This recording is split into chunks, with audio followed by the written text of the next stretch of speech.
Tempat imam itu disebut mihrab, tempat peperangan. Kenapa mihrab disebut mihrab? Di sini paling banyak setannya di mihrab tuh. Makanya syarat jadi imam itu yang paling baik bacaannya, yang paling banyak hafalannya, yang paling dalam ilmunya, yang paling baik akhlaknya. Karena dia berperang taruh dengan setan. Tuh jenderal setan di sini tuh. Assalamualaikum warahmatullahi wabarakatuh.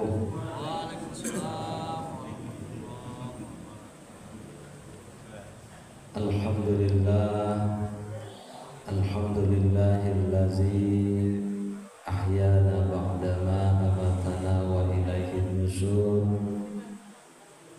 Asyhadu an la ilaha illallah wahdahu la syarikalah wa asyhadu anna Muhammadan abduhu wa rasuluh sallallahu alaihi wasallam la nabiyya ba'dah.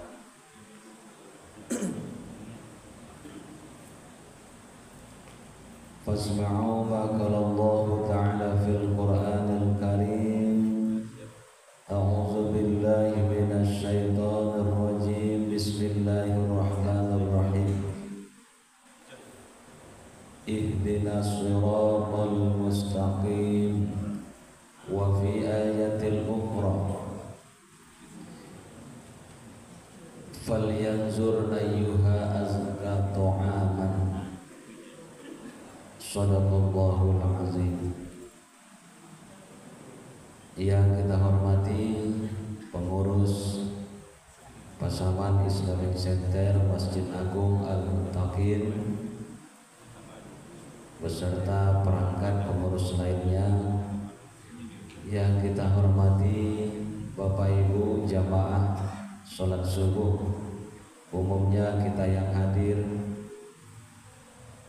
Kembali kita bersyukur kepada Allah, alhamdulillah, sampai pada subuh ini Allah masih izinkan kita sama-sama hadir di masjid yang kita cintai ini dalam rangka melaksanakan sholat subuh berjamaah.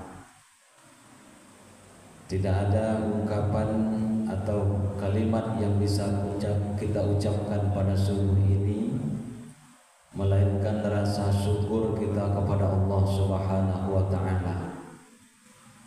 Dengan kekuatan iman, dengan kekuatan lahir maupun batin Allah berikan kepada kita semua dalam rangka untuk mendekatkan diri kepada Allah. Semoga seluruh nikmat itu ditambah-tambah oleh Allah. Amin ya rabbal alamin. Salawat dan salam sama-sama kita kirimkan kepada Rasulullah sallallahu alaihi wasallam. Allahumma sholli ala Muhammad wa ala ali Muhammad.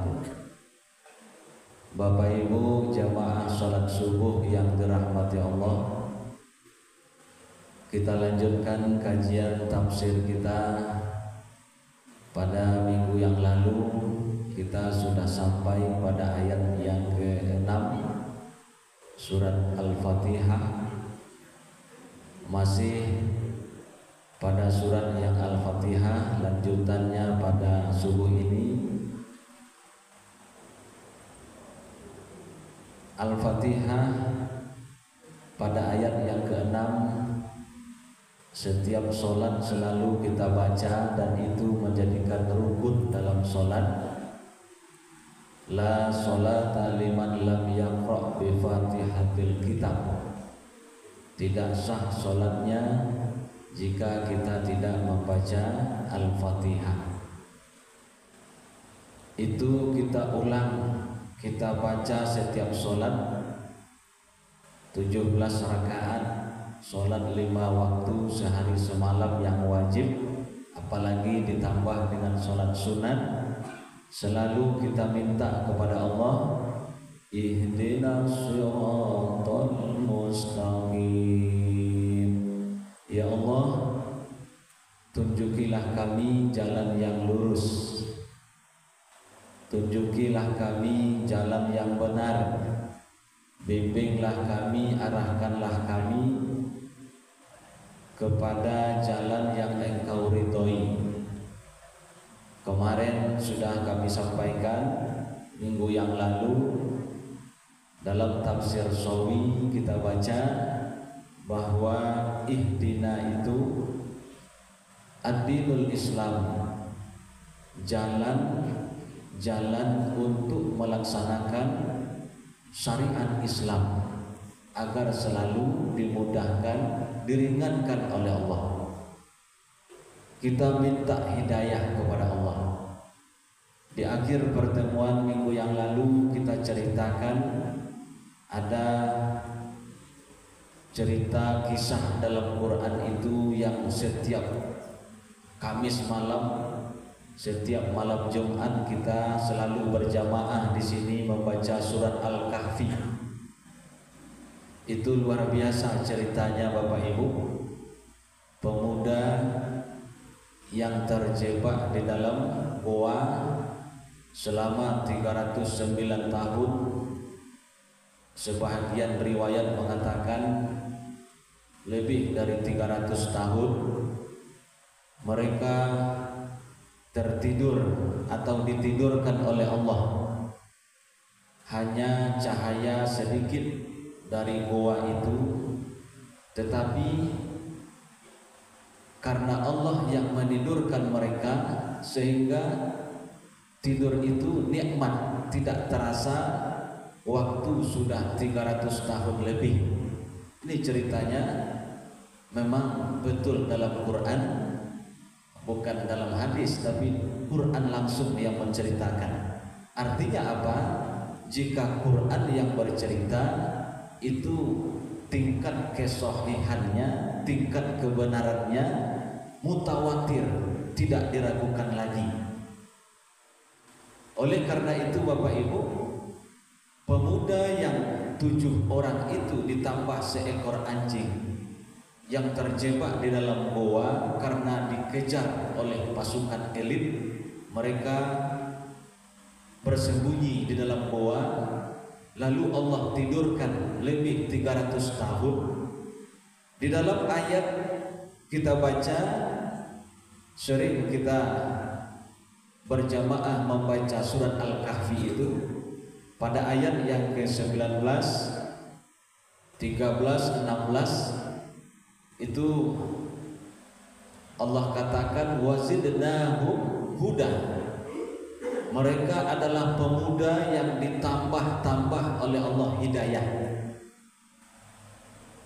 Ternyata Bapak Ibu, pemuda yang terjebak itu, yang ditidurkan oleh Allah, adalah mereka yang mendapatkan hidayah. Bahkan mereka banyak mendapatkan hidayah, sehingga ketenangan, kenyamanan, ketentraman batin. Jadi lalok ko Bapak Ibu nikmat. Sehingga kalau ada yang lalok itu tandanya mendapat nikmat, dapat hidayah. Tidak usah kita berang. Memang lalu itu adalah hidayah, kenyamanan, ketenangan.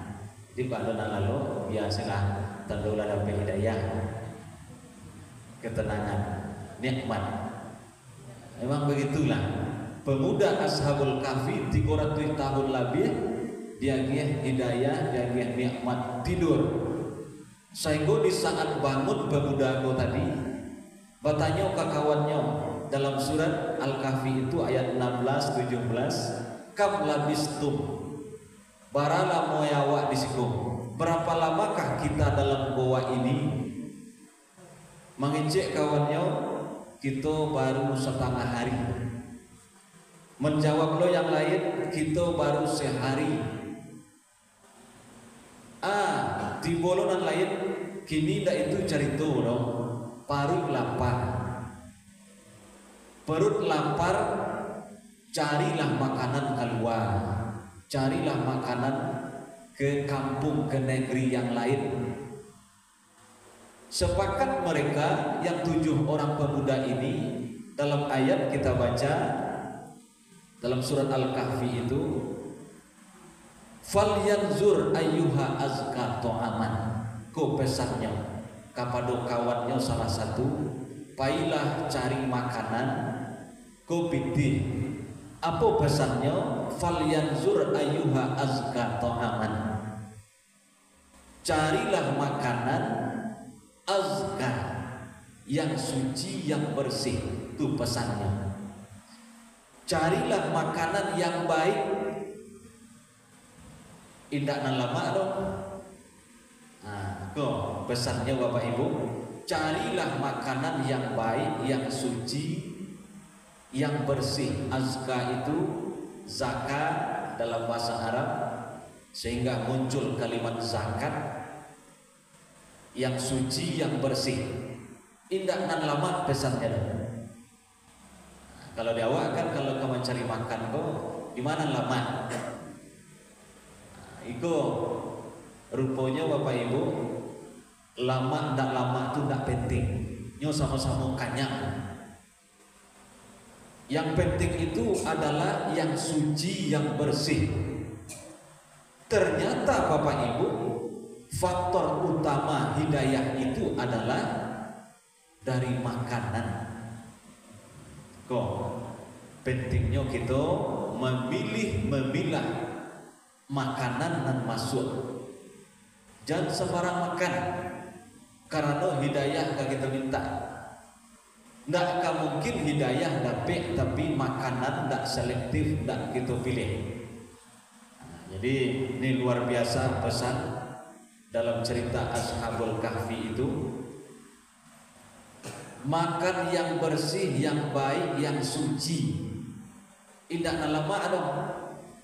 Nah, kalau dewa kan yo, lima makanan lama bacari. Sainggonya, di Padang tuh Bapak Ibu, di daerah Pondok tuh kan orang Cina banyak sinan tuh. Ada tempe favorit, bayi makan, bayi ke pondok. Padahal di situ di pondok tuh mayoritas non Muslim. Cina banyak di sini. Orang Islam kok bondong-bondong ke sini. Kata Nabi, la takulu, jangan kamu makan, jangan kamu minum bekas dari gelas piring orang Yahudi Nasrani. Bapak dilarang kita makan minum dari bekas gelas piring orang Yahudi atau Nasrani. Bisa jadi di gelas itu bekas minuman khamar, minuman yang memabukkan. Minuman yang memabukkan itu najis. Jangan kamu makan dari bekas piring orang non muslim. Bisa jadi piring kau pernah dilantaan babi di sini. Ndak sah beko kita pakai piring itu kecuali disamak salah satu dengan tanah, disucikan dengan tanah. Gini wak makan minum bekas mereka. Ternyata pilihlah tempat yang suci, yang bersih. Hidayah itu pasti akan kamu dapatkan jika kamu selektif dari makanan dan minuman yang kamu konsumsi. Luar biasa pesan dari cerita Ashabul Kahfi, sehingga disebut Allah mereka itu wazidnahum huda. Mereka adalah pemuda yang banyak diberikan hidayah. Di luar biasa. Kita baca dulu surah Al-Baqarah ayat 172. Ya ayyuhallazina amanu, wahai orang-orang yang beriman, kulu wasrobu, makanlah, minumlah. Karena makan dan minum itu ujung ayat ta'budun, untuk beribadah kepada Allah, untuk khusyuk kita beribadah kepada Allah. Dan kita minta tadi kan hidayah, ihdinas siratal mustaqim. Ya Allah, tunjukilah kami jalan yang lurus, berilah kami hidayah. Tidak akan berkualitas ibadah seseorang jika makan dan minumnya tidak berkualitas. Ini sekali lagi Bapak Ibu, pesannya makanan yang suci, yang halal, yang bersih, yang jaleh. Itu kan dampaknya ke ibadah tadi yang kita minta hidayah. Kalau tak jaleh, tak bersih makan minum, pasti hidayah akan jauh. Nah, di awal Bapak Ibu, ampunan tibu, ampunan dape, tak pernah kita tanyo, tak pernah kita saring. Dalam hadis Nabi mengatakan, satu suap dari yang haram 40 hari ibadah ditolak. Satu suap, kalau 1 juta pintinya 800 suap tuh. Nih, 40 hari ibadahnya ditolak, tidak diterima. Kini tiba anak ke rumah membawa makanan. Kok apuyonya lah yang bawa, dapik di luar dibawanya ke rumah. Pernah tak kita menanya, mempertanyakan apa yang dia bawa ke rumah? Seorang suami membawa rezeki pulang ke rumah. Pernah tak istri bertanya, "Iko dari mana dapiknya?" Nah ini, dan kita minta tadi hidayah. Ternyata faktor utama hidayah itu makanan dan minuman yang masuk ke dalam tubuh. Nah ini, ba'a makomada, ba'a makotangka, anak-anak bisa jadi nanawa agian kainyo abu-abu ndak jale. Rasaki ko sehingga faktor totalitas mempengaruhi, apalagi akhlak perangai dan bagian tidak jaleh. Jadi hebatnya hidayah itu Bapak Ibu. Makanya ada kisah Imam Mazhab Imam Syafi'i itu dalam kitab Ajok Tadanga Dewa guru-guru awak membaca. Imam Syafi'i itu 7 tahun hafal Quran, 7 tahun hafal Quran, 10 tahun ribuan hadis. Inyo sakali dana langsung tersimpan, sakali dana langsung tersimpan, ndak lupa-lupa. Dibaca riwayat orang tuanya Imam Syafi'i kok. Pernah sekali ayah Imam Syafi'i itu alun hamil istrinya lain. Ayah Imam Syafi'i itu makan apel yang hanyut. Nah, kan itu ceritanya. Apel ku hanyut, dalam hukum kalau sesuatu yang hanyut itu subhan. Subhan itu 50% halal, 50% haram. Abu-abu alun jaleh. Takana bana landi gigi apel sadar. Iko ko alun jaleh halal haramnya. Ambo carilah orang yang punya apel ko. Nyo telusuri hulu sungai. Taruh nyo cari. Lah sekian kilo dape ladang kebun apel. Nyo minta halal ka tukang kebun. Apo kecik tukang kebun. Ambo dapat apel hanyut, lah ambo makan. Kini ambo agi halal supaya elok keluarga ambo nan ambo makan jadi darah daging elok sadonyo. Kecik tukang apel tu ambo magi halal, tapi ada sarannya. Sarannya engkau bekerja setahun di kebun ini tanpa digaji. Karajo lah siko. Lah habis setahun Bapak Ibu, ada syarat yang kedua. Aduh, engkau menikahi putraku, putriku. Engkau nikahi putriku yang buta, yang tuli, yang bisu. Kau tiba di awal apa? Butuh, bisu, tuli. Sudah bakar raju tak digaji, Kini nikah lo anak nan buto, nan bisu, nan tuli. Jarang orang angkat talok tadi itu. Diterima tawaran kau tadi. Setelah nikah, kan padusi tidak wajib hadir dalam nikah. Yang wajib kan saksi, dua orang saksi, wali, ijab kabul. Itunya yang menikahkan. Perempuan tidak wajib. Perempuan kalau keluar lain, anaknya tadi masih di kamar. Lah sudah nikah, disuruh mencari anak. Ternyata takajul ayah Imam Syafi'i itu indah ada buto, tidak ada tuli, tidak ada bisu. Maka sui buto tu anak amboko tidak pernah keluar rumah. Dia tidak pernah mencari keluar rumah, nyoba kurung saja. Dan kedua anak gadis yang boko bisunya tak pernah keluar pakai kecek, daunnya di rumah saja. Dan ketiga tulinya tak pernah mandangan dan tidak elok, daunnya di rumah. Anak rumahan, anak gadis yang boko tak pernah keluar rumah, terjamin kesuciannya. Akhirnya apa? Setelah nikah, lahir, hamil istrinya, lahirlah anak bernama salah seorang imam mazhab yang kita kenal dengan Imam Syafi'i. Kekuatan hafalannya luar biasa. Sekali danga, sehingga gurunya saja minta ampun ke Imam Syafi'i. Sebab gurunya ampunanlahnya hafal hilang balik.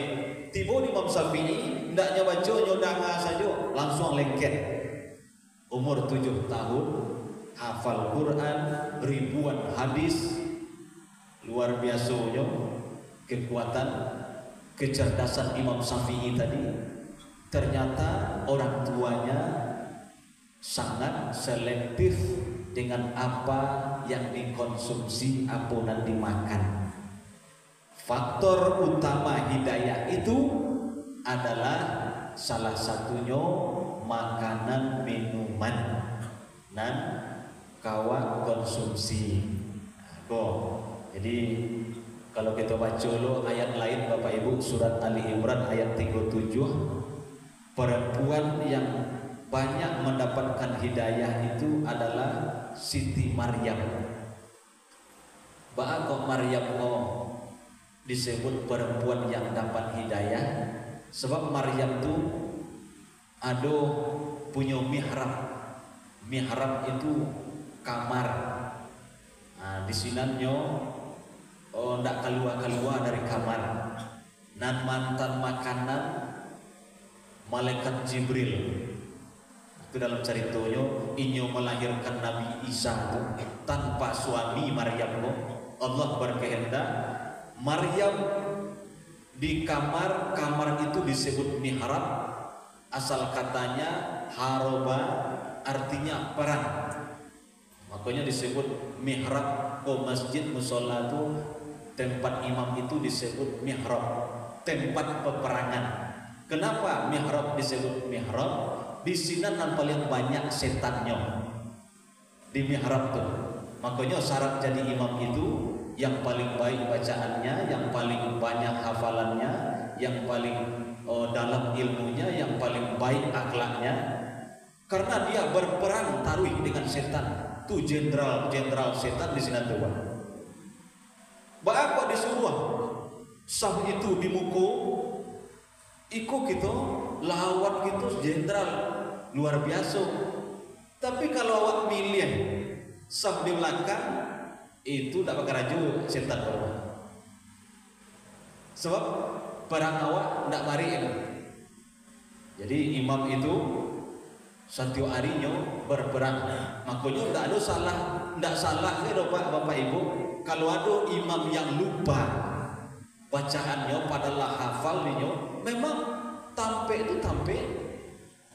yang sangat ditakuti. Bapak orang taruh jenderal setan itu di muka. Di situ awak ada pek mah, ajibo. kironyo hilang. Setan tuh hebat. Jadi kalau tidak biasa imam memang apa lagi? Sedangkanlah biasa imam gitu lupa juga, apalagi tidak biasa. Silanlah tempat peperangan mihrab. Jadi Siti Maryam itu Bapak Ibu nyo di kamarku dikunci. Yang mengantarkan makanan malaikat Jibril. Ditanya oleh Nabi Zakaria kepada Maryam, apakah dari mana makanan engkau? Apa jawab Maryam dalam ayat min indillah, makanan saya ini dari Allah. Makanya nyo dia hidayah. Apa isyaratnya? Isyarat Allah, hendaklah kita memilih makanan dan minuman yang kita makan, yang kita konsumsi. Tidak akan berkualitas ibadah seseorang jika makan dan minumnya tidak berkualitas. Sekali lagi bukan lama, tapi kebersihan, kesucian, halalnya jaleh. Kok. Jadi pesan dari ihdinas siratal mustaqim itu yang kita minta hidayah, awalilah apa yang kita konsumsi, jagolah dari yang halal ataupun yang haram jaleh. Kok alam jaleh abu-abu masih samar-samar itu namanya subahat. Alu jaleh lain, subahat baru tahu. Makanya cerita dalam Quran itu Ashabul Kahfi, pemuda yang ditambah-tambah hidayah, dan Maryam. Ternyata kedua cerita ini mereka yang banyak dapat hidayah, tetapi inti dari hidayah itu sangat mereka jaga apa yang mereka makan dan minum. Luar biasa. Sehingga dalam ayat surat Al-An'am ayat 125 itu Allah jadikan dadamu lapang untuk menerima hidayah, dan Allah jadikan sempit dadamu karena hidayah itu jauh. Kok barik melakukan kebaikan, kok barik hati abo untuk melakukan kebaikan-kebaikan, karena dada kita disempitkan oleh Allah jauh dari hidayah. Tetapi ringan, senang, sudah sholat subuh berjamaah, tambah lo kultum pendek, tambah lo baca Quran, tambah lo sholat sunat suruh, masih lapang ingin lagi melakukan ibadah-ibadah lainnya, dilapangkan, diringankan karena hidayah. Tapi kalau lah balik kesadonya Bapak Ibu, malih tando hidayah itu jauh dari kita, jauh hidayah, balik kaki, hati pun balik melakukan kebaikan-kebaikan. Oleh karena itu ayat yang ke-6 dalam surat Al-Fatihah, kita selalu minta kepada Allah, selalu mohon kepada Allah, beri kami hidayah, bimbing kami, tunjukkan kami kepada jalan yang benar, jalan ihdinas siratal mustaqim, jalan-jalan yang engkau ridhoi, dengan syarat kita selalu menjaga apa dan kita konsumsi setiap hari, makan minum kita, karena itu menentukan dari iman, menentukan kekuatan hidayah yang Allah berikan. Orang saya suak Bapak Ibu, orang gaya-gaya awak tu, saya suak kan, kok banyak orang kok keramat, kok banyak orang tu wali-wali Allah. Sebab makan kok nyo cari seorang padi, contohnya bare, ka makan bare nyo gue sawah seorang, nyo bajak seorang, nyo tanam seorang, nyo siang seorang, nyo sabi seorang, nyo tumbuk seorang. Ndak mau nyo makan sembarang bare. Kok minum bego nyo kali semua. Ndak mau nyo minum kemasan saking menjaga luar biasanya para orang-orang waliullah dulu. Oh hebatnya. Tando mereka ingin yang bersih, yang suci, yang halal. Nah, itulah kajian pendek kita pada subuh ini. Semoga Allah berikan hidayah, Allah lapangkan dada kita untuk selalu dalam mentaati Allah, beribadah kepada Allah, dimudahkan dalam menerima kebaikan-kebaikan yang kita jalani selama hidup di dunia. Amin, amin ya rabbal alamin. Kita tutup dengan doa kafaratul majelis. Subhanakallahumma wa bihamdika asyhadu an la ilaha illa anta astaghfiruka wa atubu ilaik. Banyak maaf. Assalamualaikum warahmatullahi